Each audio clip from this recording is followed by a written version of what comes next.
The doors to the Viridian Tea House are open once more. Hello everyone and happy Friday. I have a lot to talk about, so let's just get started. So first with the news, I'll be a vendor this Sunday at the Denver Magic Makers Market at Ant Life Space. The hours are from 11 to 4. I always look forward to this event. I never know what kind of conversations I'm going to have or what's going to sell out or what have you, but it's always a fun time. So if you're in Denver this weekend, please stop by. Once again, it is this Sunday from 11 to 4 at Ant Life Space. It's downtown Denver. So just type in Ant Life Space on your GPS and you'll be able to find it. And let's see, do I have anything else? I do have other news coming up, but I'll do those in future videos. So taking off the glasses, let's get to it. So I don't even know where to begin. Let me talk about the books. Let me just go ahead and get the books out of the way. So both of my books that I'm reviewing today do receive 5 pots of tea from Viridian Tea House. And one made me absolutely angry as hell, and the other one creeped me out as hell, and I enjoyed both of them. So let's just get to it. So the first one, I have to tell a little story. So while I was knitting, I was watching a documentary about cults and people who have escaped cults and just them telling their story and what they endured and all of that. And each story was just horrific, just what the people went through and how they persevered, and now they're helping others, and I just commend them. Well, there was one woman in particular that really got my interest, and a Canadian woman who is an actress, and how she joined a group called NXIVM. I don't know if you guys ever heard of it or not.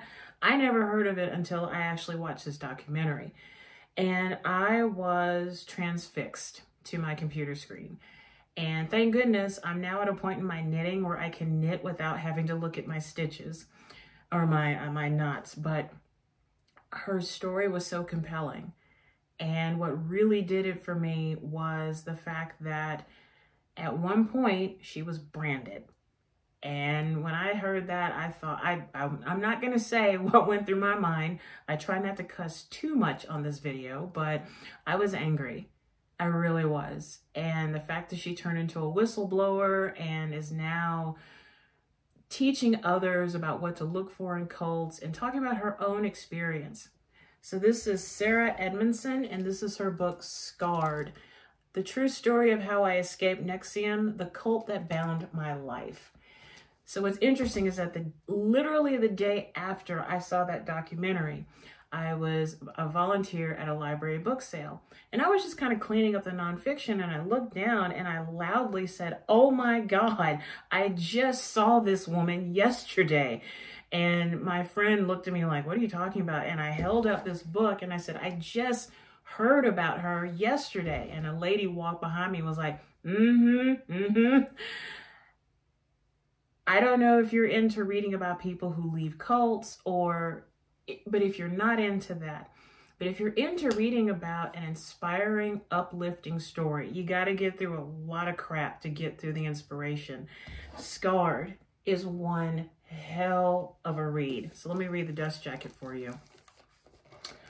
In 2005, Sarah Edmonson was a young actress starting out in Vancouver and hungry for purpose.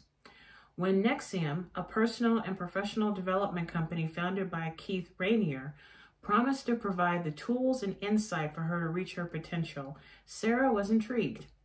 Over the next 12 years, she would go on to become one of NXIVM's most faithful and effective devotees, running a company center and enrolling more than 2,000 people. In this tell-all memoir, Sarah shares her true story from the moment she takes her first NXIVM seminar to the moment she begins to question why these members who ask questions promptly leave or disappear, to the invitation she accepts from her best friend, Lauren Salzman, to the initiation ceremony for DOS, a secret sisterhood within NXIVM. Thanks to Sarah's fearlessness as she put her life on the line, the ceremony would mark the beginning of the cult's end. Complete with personal photographs, she reveals in-depth details of her time as a member, including what happened on that fateful night in Albany and her harrowing flight to get out, help others, and heal. Scarred is an eye-opening story about abuses of power, the role female friendships play in cults, and how sometimes the search to be better can override everything else. And about the author, she's a Canadian actress and playwright who has starred in the CBS series Salvation and more than 12 films for the Hallmark Channel and Lifetime. She's also a well-established voiceover artist for popular series such as Transformers, Cybertron, and My Little Pony: Friendship is Magic. She is featured in the CBC podcast Uncover, Escaping NXIVM, and The Vow, the upcoming HBO documentary series on NXIVM. This was a horrible book to read. Horrible.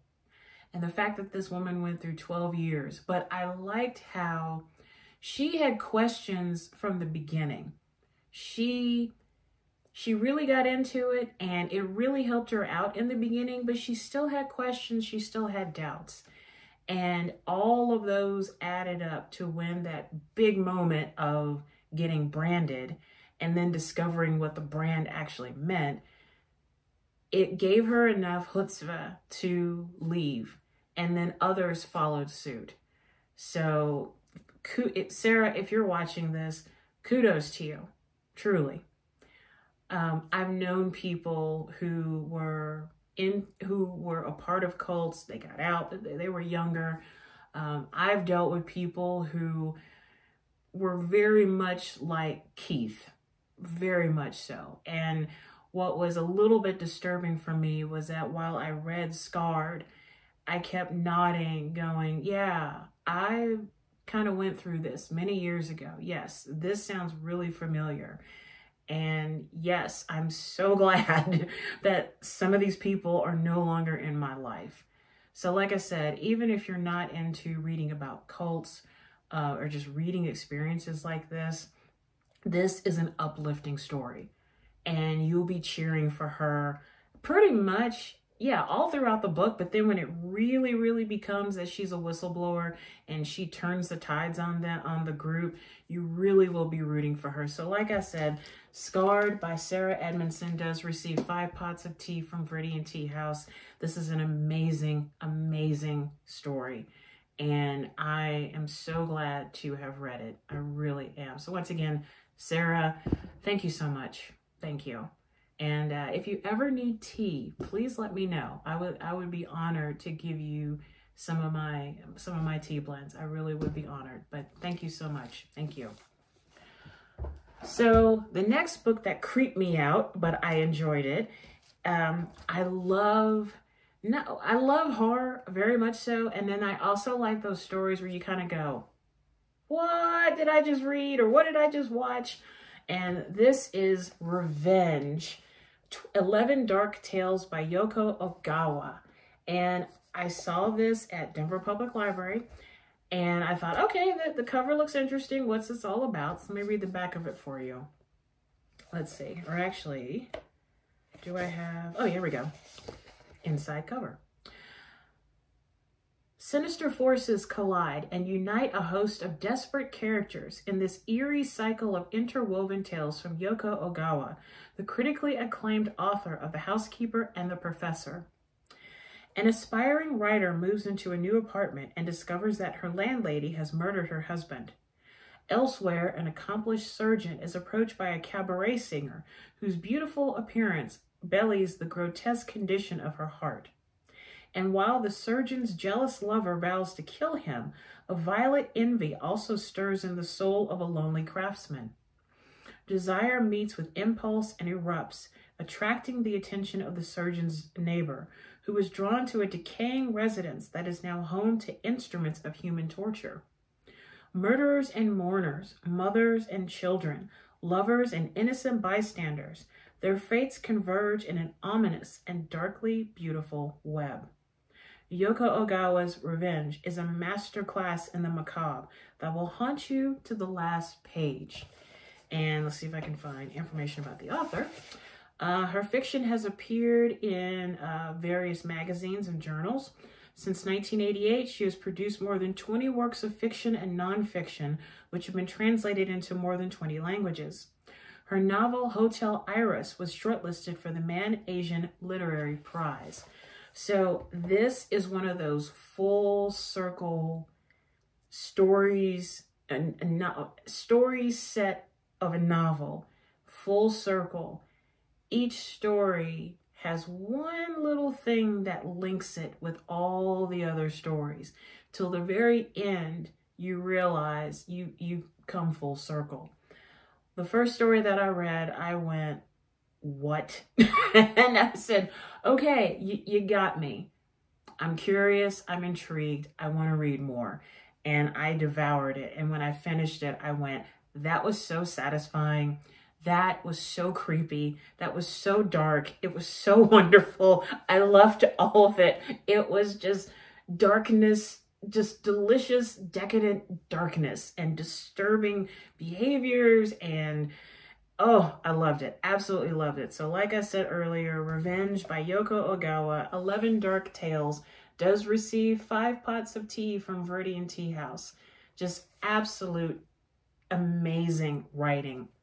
And I saw that my libraries have her books, so I will be checking them out very soon and probably collecting her works because she's just that good. So if you're into twisted, dark, strange, and unusual stories that make you go WTF and you get this look on your face like, what? Oh, Revenge, Yoko Ogawa. Excellent collection, just excellent. Loved it. Right, so let's get to the tea that leads to the knitting and everything else. So today's tea is brand new for me. This is by TeBella Tea Company. This is Campfire S'mores. And I do want to give a shout out to Storyteller Stitchery. They were the ones who sold me the tea. And so, a little annoying. There we go. So I met these people at Interweave Yarn Fest yesterday in Loveland, Colorado. So it started on Wednesday and it goes on through Saturday. Wednesday was just for workshops, but the marketplace actually opened yesterday. So I drove up to Loveland, stayed about an hour and a half. Wow. Okay, so that was the first time I'd ever gone to a yarn fest. And let me tell you something. I walked in, and one of my favorite lines from SpongeBob SquarePants is when Squidward says, "Holy shrimp!"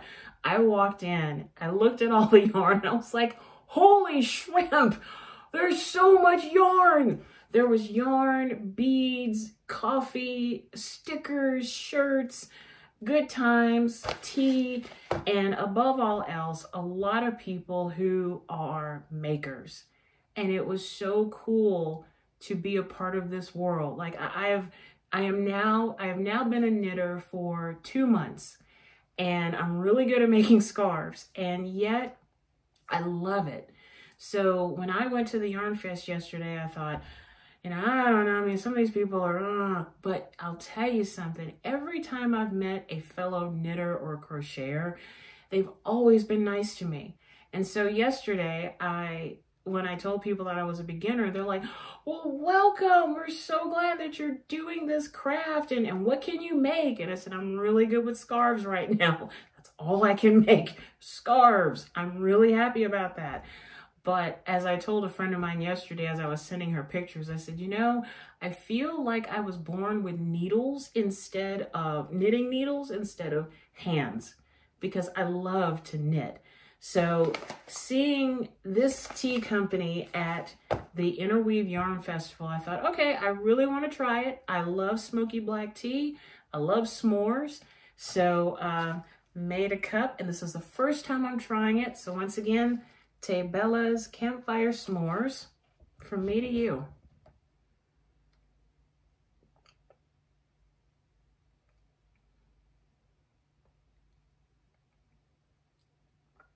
The smokiness is what gets me first. So the ingredients for Campfire S'mores, it's black tea, cacao nibs, freeze-dried marshmallows, and flavoring. So I remember when I snipped open the top and I could smell the smoky black tea and the cacao nibs. I was like, oof, okay, love smoky black. You've already made a fan for me for life. And then having the marshmallows, it adds just the barest hint of sweet. But it does remind me of sitting at a campfire making s'mores. It really, really does. This is a good, full-bodied flavored tea. If you want to add sugar or honey to it, you can do that. I didn't add any kind of sweetener to this tea. It does say to let it steep for 3 minutes. I let it steep for 4 minutes, and I'll tell you something. This is excellent.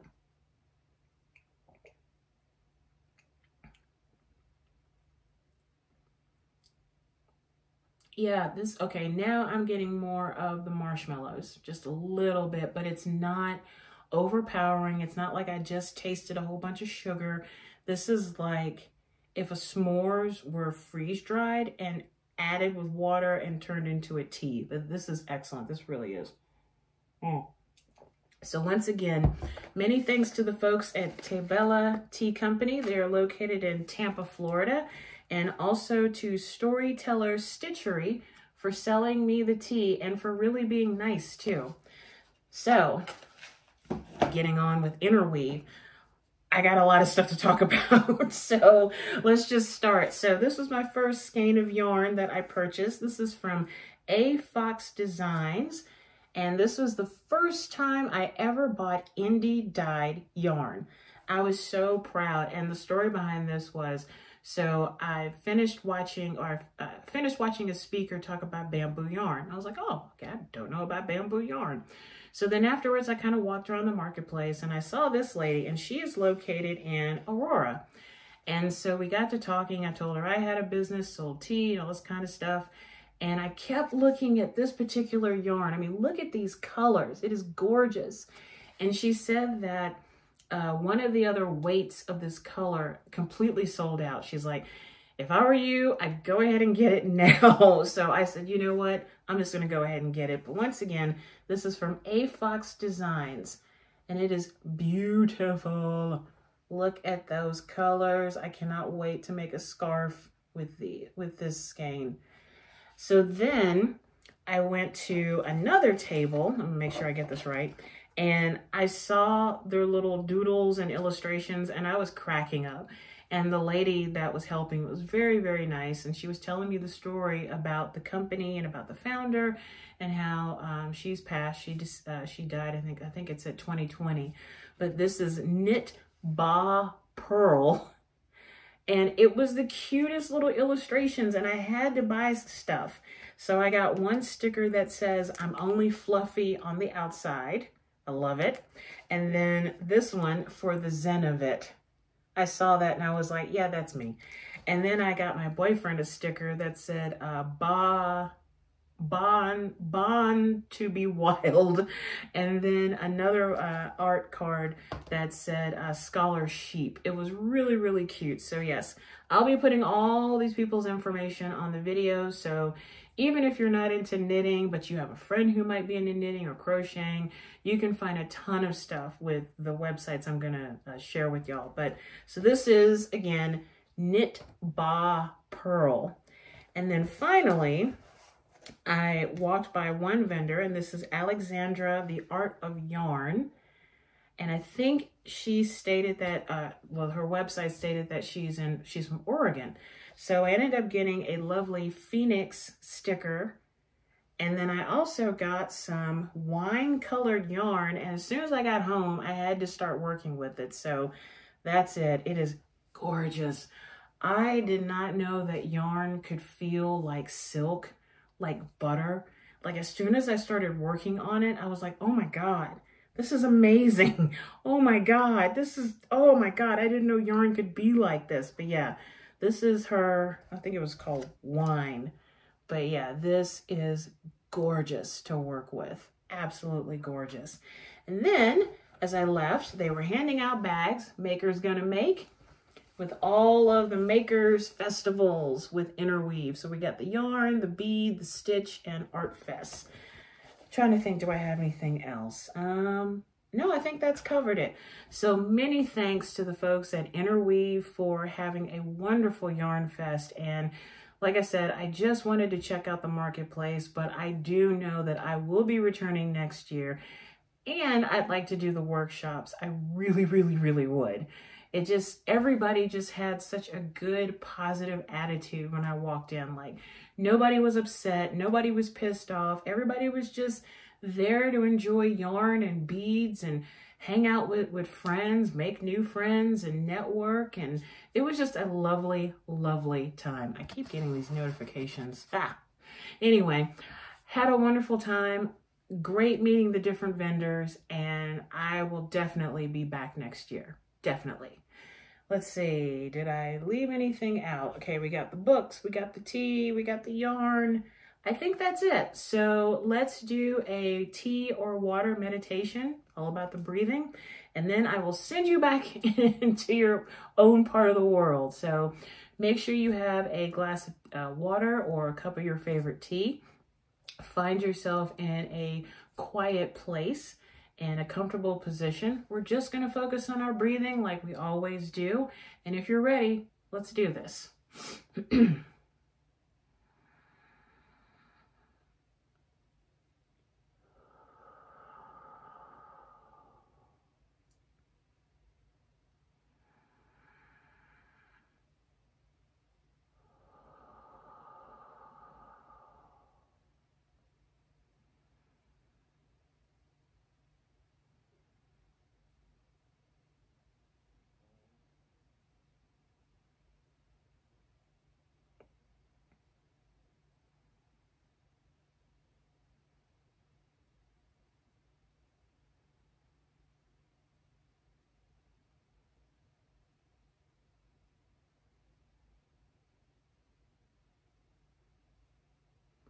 And now let's end this brief meditation with a deep breath in through the nose and out through the mouth.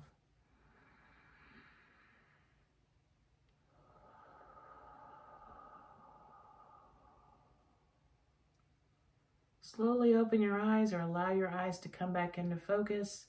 And now have a sip of your tea or water.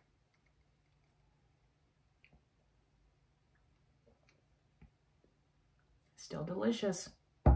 So that is all I have for today, and it was quite a lot, but I just wanted to share everything with y'all today. Many thanks to the authors, Sarah Edmonson and Yoko Ogawa. Many thanks to all the vendors that I met at Interweave Yarn Fest, and to the folks that host the Yarn Fest, and to y'all. I'm trying to look around and be like, did I miss anything? And to y'all for watching these videos. And if you like what you see, please give it a thumbs up or give it a comment. And if you are an author or you dye your own yarn or you're a tea maker and you're looking for reviews, honest reviews, please reach out to me, TeaGoddess, TEA Goddess74@gmail.com. I'd love to talk with you. Oh, and one more thing before I go. I'm currently beginning a collaborating talk with someone with regards to my books and my tea. So the more news that I receive, the more I'll share it on social media and also here at Viridian Tea House. But yes, that's all I have now. So take care of yourself and each other. Raise your tea mug high and remember that to drink tea is to enjoy life. I hope you guys have a fantastic Friday and a great weekend, and I will see you at Denver Magic Makers Market. Bye for now.